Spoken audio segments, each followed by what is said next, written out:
मेरे दोस्तों, आज की एक और रोशन सुबह में आपको यूएई से पादरी विलियम जॉन का मोहब्बत भरा सलाम। एक और मॉर्निंग डिवोशन के साथ खुदा के कलाम की अजीम सच्चाइयों में एक कदम और आगे बढ़ें। अपने सामने रखें रोमियो का खत, उसका 12वां बाब और उसकी पहली 2 आयत। आज सुबह के लिए हमारा मज़मून होगा, हमारा दुश्मन हमारे अंदर है। आइए चंद एक सवालात के साथ खुदा के कलाम के इस अजीम हिस्से की जानिब चलें। कि मैं और आप किसी ऐसे शख्स को देखकर अट्रैक्ट हुए हैं जिसको मैं और आप पसंद ही नहीं करते? आप कहेंगे कि ये कैसा सवाल है। अच्छा, क्या किसी ऐसे शख्स को दिल में, जहन में जगह देंगे जिससे आप नफरत करते हो? आप फिर से कहेंगे ये कैसा सवाल है। अच्छा, आप अपने दुश्मन के साथ एक घर में, एक जगह में रहने को तैयार होंगे? आप फिर से कहेंगे ये कैसा सवाल है। यकीनन नहीं। तो फिर दोस्तों, हमने अपने सबसे बड़े दुश्मन इब्लीस को, गुनाह को अपने अंदर, अपने साथ क्यों रखा हुआ है? अच्छा, ऐसा नहीं होता कि कई बार लोग हमें मॉरली ठीक समझते हैं जबकि हकीकतन ऐसा नहीं होता? क्या नहीं लगता कि हमने मास्क चढ़ा रखा है? ऐसा क्यों है? उस दुश्मन की बदौलत जिसने हमारे दिल और जहन पर कब्जा कर रखा है।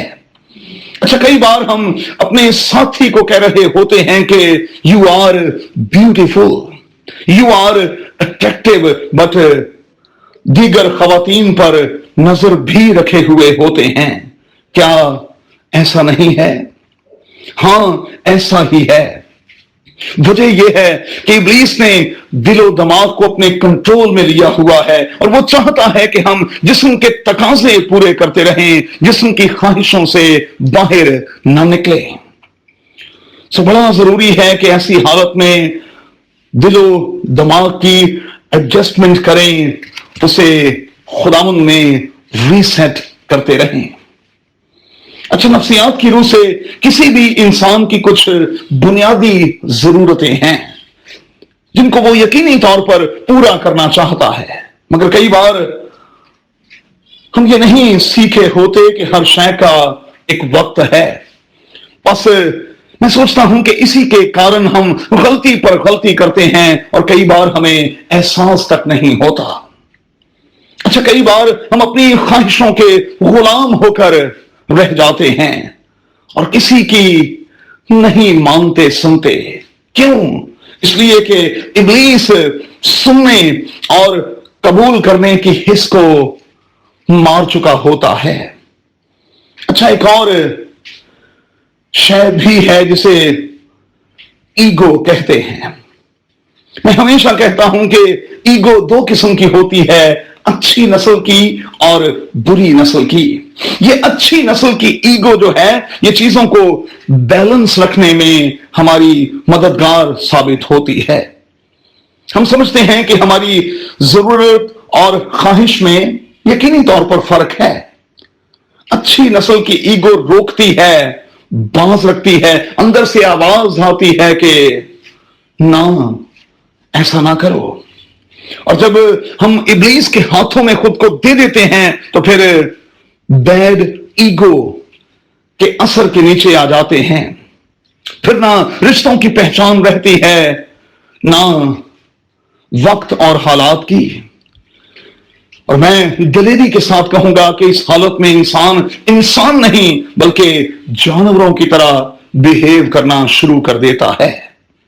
याद रहे, नॉर्मल और वो जो नॉर्मल पर्सन नहीं, इनमें बुनियादी फर्क ख्वाहिशात ही का है।